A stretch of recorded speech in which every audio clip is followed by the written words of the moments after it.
Hi, everybody. Welcome to another edition of Too Opinionated, where today I'm just thrilled to death to be joined by actress Lauren Holly. So welcome, Lauren. Thank you for having me. This is such a big deal for me. Really? Let me tell you this way. When I put out that you were coming on the show, all the guys my age sent me notes going, I had the biggest crush on her. Going the biggest crush. And I was like, I know, I was one of Wait those. a second. Had? It was past tense? Really? See, that's not right? That's not right. I've already blown the interview. The first time I remember that I saw you on screen was for Hill Street Blues. So it's been a while back. Yeah, but you know what? Here's the thing. I wasn't on Hill Street Blues. No? No. Yeah, that's what I recall. And then after that, it's really weird because you're not the only one. Yeah, I've always thought that. Now I knew, of course, I was a huge Picket Fences fan, but yeah, I've always thought that. So yeah, tell me why. Tell me why. I don't know how that started. I really don't. But it did, and I don't know if it was someone who looked like me or had a name like me, and it was at the very beginning of my career. So I think people just assumed, and it sort of followed me along. And there's so many interviewers who are like, wow, from the beginning on Hill Street Blues. It's kind of weird, but yeah, that's strange and that's probably what it is. That's the memory that I have, but it's probably been altered somewhere in there, and I've somewhere along the way. See, now if you had to be attached to a show, that's not a terrible one to be attached. Oh gosh, no. Right? No. I'd run with that. I'd be like, yeah, that was me. Hill Street Blues was filming on the same lot where we filmed Picket Fences. Yeah. And I always used to drive by. We had these little golf carts that we had to get around the studio lot on. And I used to drive by and see if I could see anybody on that show. Thought that was pretty cool. That is pretty cool. And now that I'm starting to think back, I'm pretty sure that, I guess that actress was dark haired, like real dark haired. Like I don't remember actually how it started, but I think it's even like on my IMDb profile. Like really? It's really strange how that stuck with me. You just need to own it. Just take it. Maybe I should just say, yeah, I was on that show. At this point, you just need to own it. Okay, so for me then, it was probably Picket Fences, and I loved Picket Fences because it was such a strange show, and it was strange before there was a lot of, now there's a lot of shows that kind of go. It started the ball rolling. It really did. It really did. And it was such a great cast. And you were just wonderful. Let's see, Maxine, I think. Yeah. Yes, Max. You were, oh my gosh. That's a little thing, because that was my first show with David E. Kelly. And he named me Max. And later I did Chicago Hope with David. And he named me Jeremy. He would just name me after boys. I loved it. It suited me. Well, did you ever have that conversation with him? Did he do that intentionally? I think not the original, not for Picket Fences, because the role was written before he met me. But after he met me, I'm pretty sure, yes, that's why he named me Jeremy after.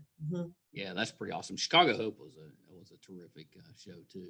He's such a good writer. There's not too many shows that he makes that you're like, that wasn't very good. He makes good shows. And he's an amazing person to work with as an actor. I talk about Picket Fences a lot because it was so impactful on my career, and the experience itself was something that I've always been searching to replicate, because it was a show where I felt that he was paying attention so much and started writing for me, and he did that with the cast. Like, he would notice what kinds of things we did well and sort of keep incorporating them.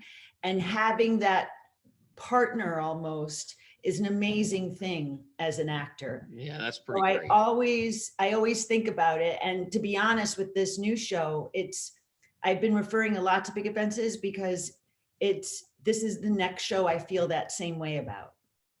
Yeah. Yeah, that's high praise, actually. It You know, is. that's My writer for this show, Michael McLennan, is fantastic. And the part that he crafted for me, like I've just loved every moment of it. oh, that's terrific. What's the name of the show? Tiny Pretty Things. Tiny Pretty Things. I love it. Where can we see that one? Netflix, Yeah. December 14th. And the trailer just dropped. So you can see the trailer, and it's very good. Yeah, no, that's really exciting. Who's in the cast with you? Well, a bunch of people that you wouldn't know that are about to be very known. And the reason that is because it's set in a ballet academy that is a feeder to a big ballet company. Yeah. I'm the director of the academy, and most of the cast are these, people who come to study and want to get into the ballet company, and they are all amazing athletes, dancers. Like it's incredible, and they did such a good job, and people will know exactly who they are soon. Yeah, no, that's awesome. That's definitely one, because especially now everybody's looking for good things to watch. So we'll put that. That'll be good holiday viewing this. Yes. This December. Were you it's a binge-worthy thing? Oh, that's perfect. That's what everybody does now. Yeah. Were you a dancer growing up? No, Yeah. I wasn't. And it was kind of funny because when we started the show, they were all in training, and I started going to some of the classes with them to sort of really more of as a bonding exercise to kind of get to know them. And before I went to my first one, I was like, I work out. I'll be able to like do some exercises, like some things at the bar. It was ridiculous. It ended up being like a comedy routine. Someone should have filmed me trying to do this, but it was a great experience. That stuff's it's not as easy as it looks. Oh gosh, no. These are disciplined, incredible performers who have worked hours every day since they were very small. Yeah. Right. They probably started, 4 or 5 years old or younger, and have been doing it most of their lives. Yeah, that's pretty amazing. How did you get started in the entertainment business? What made you want to become an actor? I didn't. Now, my parents would tell you a different story. They were not the least bit surprised. But do you remember the show? I'm dating myself, but do you remember the half-hour show Family Ties? Of course, yeah. We Michael had J. Fox. Yes, and kind of the hippie parents, and Michael J. Fox was really like on it, and he controlled. He was the business son. Yeah, that was me with my parents. And I had a very big plan in my life. I was going to law school. I was going to be a corporate lawyer. This was a whole big plan. And look where I ended up. And my parents were like, told you. So, yeah. That's what parents do. We take credit, where we can. Yeah, they can take it. It's okay. Well, so I messed up the Hill Street Blues. So what was your first acting job? My besides a Roy Rogers commercial that I got to say nice. I won a Coke. Everyone in my family literally watched hours of television every day and stayed near the VCR so they could press the button when the commercial came on to try to capture it. It's pretty hilarious. That's awesome. But my first real job was a movie called 7 Minutes in Heaven. That was also Jennifer Connelly's first movie. Francis Ford Coppola produced it, and I was in college, and they would come and pick me up from my dorm to go and do it. That's awesome. Yeah, that's pretty good. That's what I need. I need somebody to come pick me up, take me there. I'll say, I want a Coke or whatever it is, or I'll have a Coke, and then, that'll be my day. That's it. And then I'll, throw that out there in front of all my friends for the rest of my life. I'll live off that. Oh, that's great. So Let's start here. You've been in so many different things. I don't know where I want to start. I loved, I've always had a fascination with Bruce Lee. So I loved you in, the Bruce Lee story where he played. I loved making that movie too. Yeah, that was such a good movie. And I always think that was just a few years ago, but it's been a little while. But it's crazy to me. All of it was just a few years ago. I can't get over it. Where'd it go? I don't know. I have no idea. It's so strange. I talk about that movie like I did it a couple of months ago. It's just so bizarre. And it's so funny because so many of the cast members on Tiny Pretty Things, they're like, what? What are you talking about? I've never heard of it.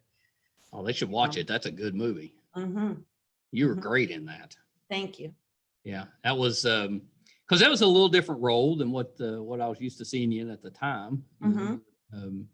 Picket Fences was so interesting because you had such a it was a really unique character, I think, for that. Well, it sort of straddled that line between comedy and drama. Yeah.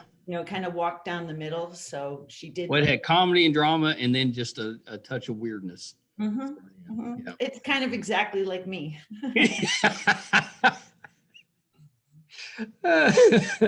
Okay. That's pretty good. That's pretty good. Yeah. Now, I do think that you were in this movie called Down Periscope with Kelsey Grammer. Does that sound? Yep, that's me. Remember that one, right? Because I remember, we went to see that. I don't know, it probably came out in the 90s, somewhere around when I was in college. Probably we went to see that movie. Mm-hmm. And that you were funny in that one. You were really good in that one. Everything I've seen you in, you've been great in. And my mother said to make sure to tell you, because she was just part of the reason I started watching Picket Fences was because she watched it, so she loved you in that. And then she loved you on NCIS as well. So she said, make sure you tell her. I was like, she'll want to know, Mom. Okay, that's awesome. Thank you so much. Tell her thank you. And then, more recently, you've done Designated Survivor. Mm-hmm. And that was a really fun role. I kind of enjoyed that one as well. You get a lot of the strong women in authority type roles and do a really good job with those, I think. Oh, well, thank you. I'm just a very strong woman in authority. No, has your as you've went through your career, has the type of roles that you're getting, has it changed?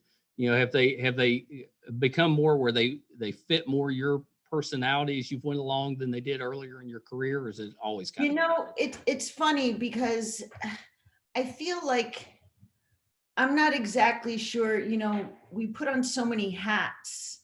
Yeah. You kind of lose track of like, where am I in this a little bit, Right. And the early part of my career, I jumped back and forth between comedy and drama a lot.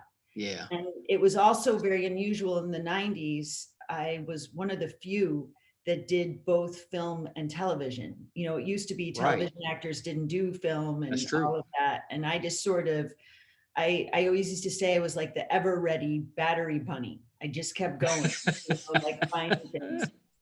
But I do believe that there's a certain point where a role comes along that's at the exact perfect moment as where you are in your life.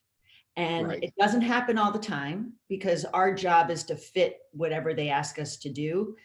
But I felt like Picket Fences was one of those things. It felt very comfortable to me. I really enjoyed it. I felt like I embodied that character. And my character on Tiny Pretty Things, it's the next one I feel like that about.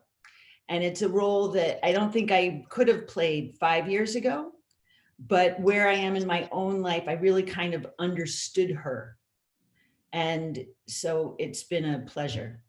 Yeah, that's really interesting. The more we talk about that, the more I want to watch this show. So that's pretty great. It's very different than any of the things you've mentioned, believe me. Yeah, see, I like that though. I like that. So how did you become involved with this project? Well, interestingly enough, a few years ago, the show's creator wrote another show called Bomb Girls that was about women they would make the bombs during the World War, like after the Defense Production Act. And it was a great script. He's such a good writer. And I wanted desperately to be in it and went all out because it was the 1940s and I dressed myself up like it. And I really wanted to go and wow them because I thought I could do such a good job. And I wasn't hired. And, we're used to having, being told no a lot. Like that's just par for the course. And I always give myself a day when I really wanted to roll and I didn't get it to sort of get over it. But this was definitely a 2-dayer. You got to have a pouting day or two. Yeah. And I never knew why I didn't get it or whatever. I just didn't. And then cut to last year, I got a script and was asked to go for breakfast. And I was kind of annoyed.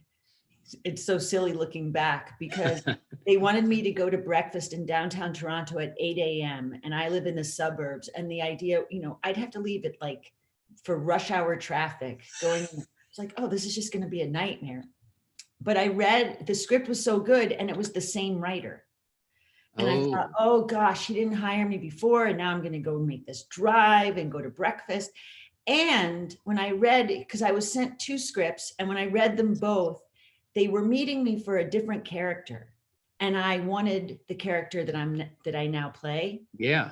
And so I was kind of, whatever, but we went to breakfast and he told me at the breakfast that there were political reasons that he couldn't hire me before. There were other things at play.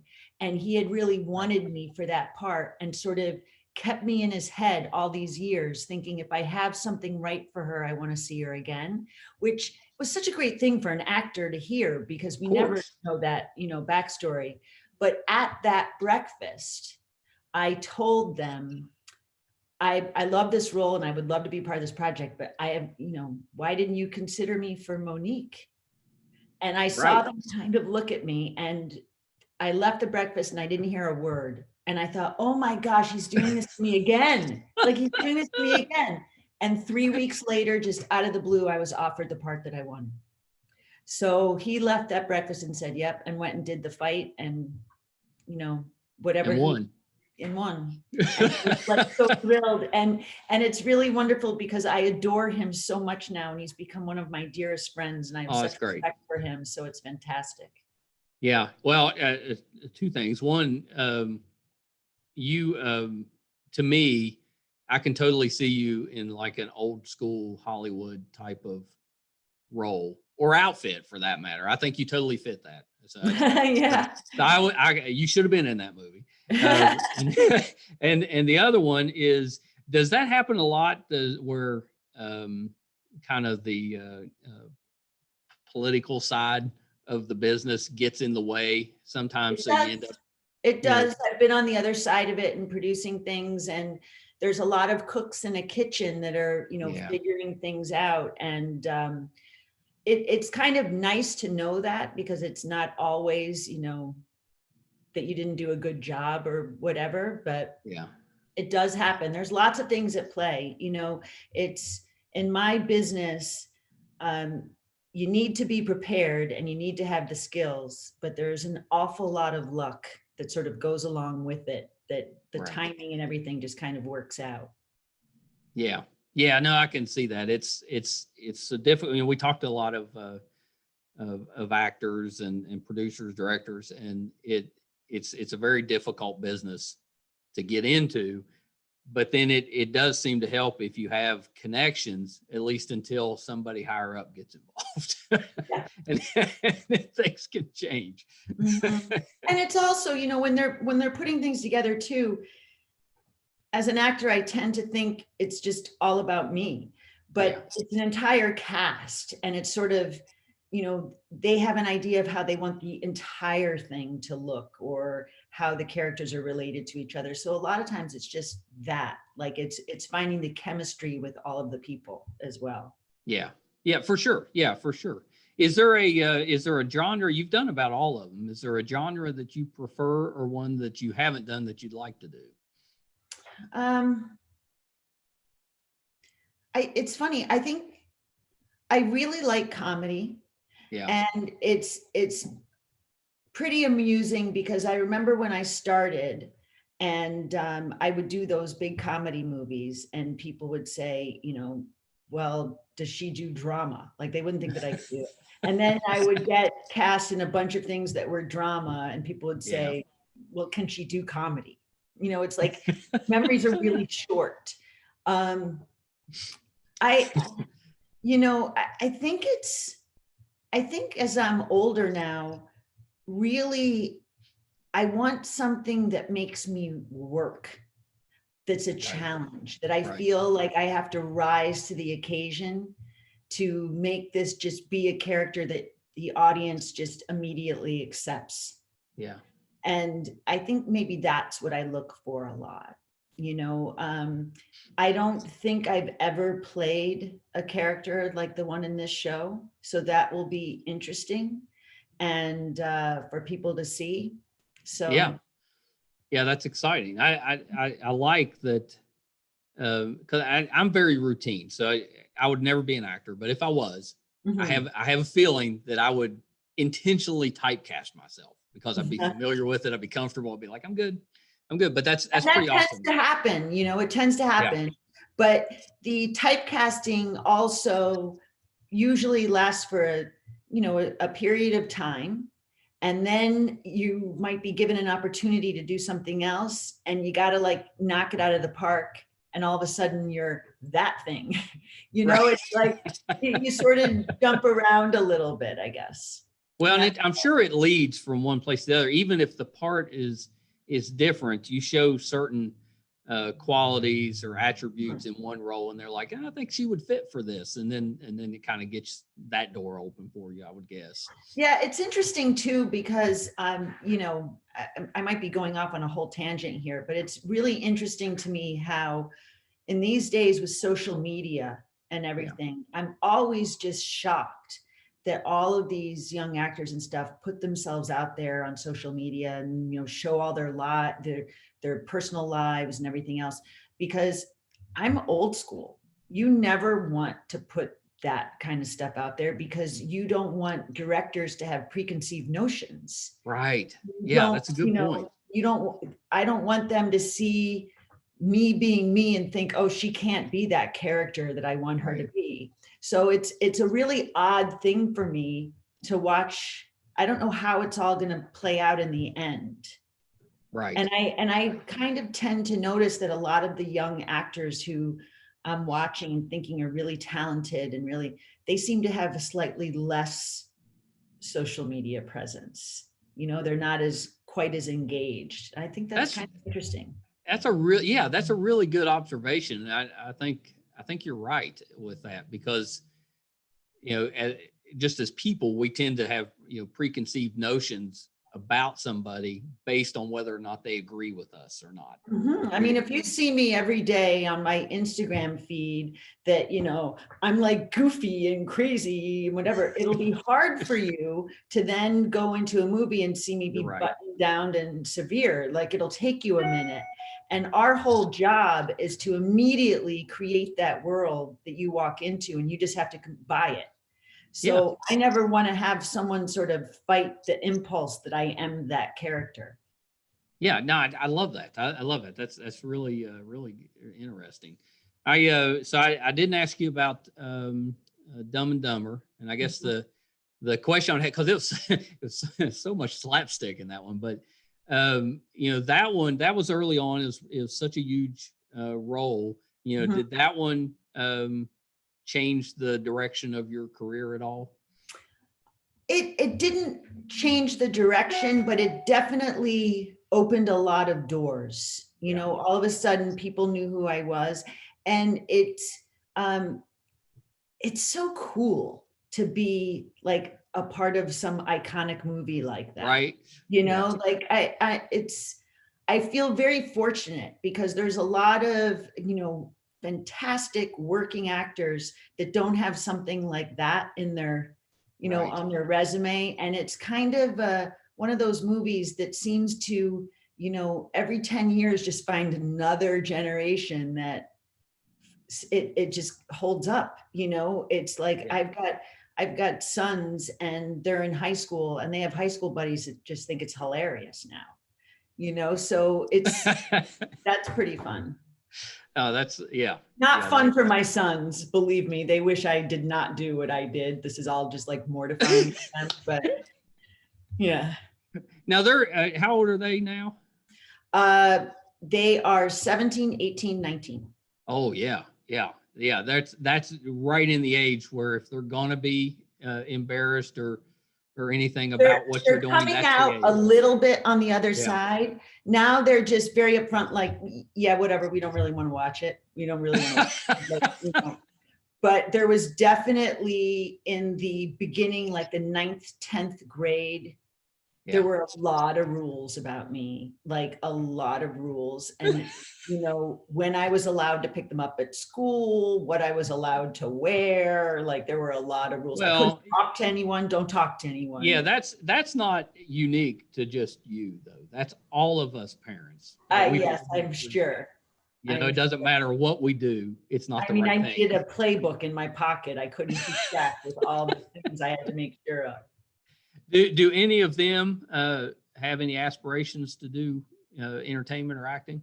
Not at all. My oldest one, when he was younger, he did quite a bit, was on a show, did a couple of movies and the whole thing. And they wanted him to continue, but he wanted to play his guitar. Well, good for him. I was good with that because I spent 2 years at one point being a stepmom for him. So yeah, no, oh yeah, that's a whole different thing.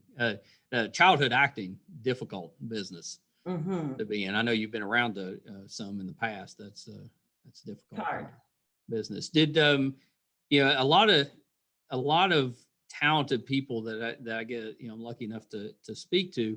If they're good in one artistic area, they tend to be good in others. I mean, do you have any artistic hobbies? Did you play instruments growing up? Anything? When I grew up, I played the flute, and I was quite good at that. But then I got beat up for playing the flute and put it away. So I found my next thing. But, time to move on. Yeah. But I would say that I tend to I like kind of artsy stuff and, get into all of that. When I know you do some producing, what attracts you to those type of projects? What kind of gives you that you say, yeah, I'd like to be involved in that. If it comes from a story or a script, if it moves me, but it really has to, because producing is a very hard job. That's a big load to carry, and the barriers that you come to and knocking them down and all of that. And I think it's when I'm passionate enough about something that I know it's going to be with me for a while, then that's worth the fight. Yeah. Yeah. That's really good advice. It's pretty good. So Lauren, I know we have to because I would keep you all day, but I know we do. I have to go to the next one, but you mean to tell me that there's more? You have other people that you're. Oh. My focus was only on you. It was only on you. And it's ridiculous that I would have to go focus on someone else that I really don't want to, because I'll probably still be thinking of you. See, so let me ask you this before you go. I got 2 quick ones before you go. So can you still do Maxine from Picket Fences? No, I need red hair. Yeah, well, I know you need red hair, but I'm assuming you can do the part. I had the. I am not reenacting any part for you. Yeah, there were a few that were pretty good. They were pretty good. What was the line? Oh shoot. It's something with chocolate cake. I know that. Oh, the Game Boy. Yeah. Oh yeah. It was a chocolate cake Game Boy. I see the little memes online. I see it. Yeah. I see it. Chocolate cake Game Boy meme. That was it. So before you go, let us know again, where we can find the new show. When's it going to air? And Tiny Pretty Things. Yep. Tiny Pretty Things on Netflix, December 14th. Go and look up the trailer on YouTube, on Netflix. You'll see what I'm talking about. You'll be intrigued. Yeah, no, it sounds wonderful. And then, where can our listeners, our viewers find you as far as social media? I'm active on Twitter At Right. Lauren Holly, and on Instagram at Lauren Holly 1. Okay. All right. Well, thank you so Yeah. much. This has been such a thrill for me. Thank you. Thanks for having me. I'm going to be really sad having to go talk to someone else. Good. Okay. Thanks All so right, much for Lauren. having me. You're welcome. Thanks for coming on. We'll talk to you soon. Bye-bye. Okay. Bye-bye. All right. So that was the lovely Lauren Holly. So that was a big one for me. That was a big deal that she came on the programs, because as I said, growing up, I did have a little bit of a crush on her. I know a lot of people my age did, and you can see why. She said it got such a great and kind personality. It's pretty easy, and she's very fun to speak with. So I just really enjoyed that. That was really nice of her, and she is really busy. I know, we moved this interview a couple of different times because she's just so busy, but she always made sure to fit us in, and I really appreciated that, because I know how valuable her time is. Thank you so much for spending a little bit of time with me.